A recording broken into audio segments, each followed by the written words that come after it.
तखर में चाचड़ बिरादरी तरफां अमन अमान जी सूरताल बहितर बणाइण लाइ पुलिस जी हिमायत में रैली कढी वई। हाफ़िज़ गुलज़ार चाचड़, नादिर चाचड़ ऐं ॿियनि चयो त एसएचओ कशमोर ज़ियाद अली नुनारी बहितरीन कारकर्दगीअ जो मुज़ाहिरो कंदे हफ़्तो अॻु चोरनि जी फायरिंग में क़तल थियल नौजवाननि जे जवाबदारनि ख़िलाफ़ कार्रवाई करे हिक ॼणे खे गिरफ़्तार कयो। हुननि चयो त कुझु माण्हू ज़ियाद अली नुनारी खे बदिली कराइण लाइ कोशिशूं वठनि पिया, जेका अमन ख़िलाफ़ साज़िश आहे। अॻवाननि मुतालबो कयो त एसएचओ ज़ियाद अली नुनारी खे कशमोर थाणे ते बरक़रार रखणु ॾिनो वञे, जीअं अमन अमान जी सूरताल बरक़रार रही सघे।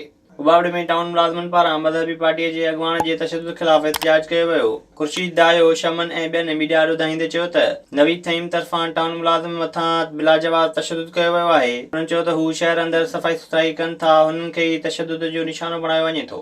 अॻवाननि मुतालबो कयो त नवीद थईम ख़िलाफ़ केस दाख़िल करे साणनि इंसाफ़ कयो वञे। जामशोरे वेझो समाजी तंज़ीम तरफ़ां ॿारनि खे सिहत जी बुनियादी सहूलियत ॾियण बाबति तक़रीब कोठाई वई।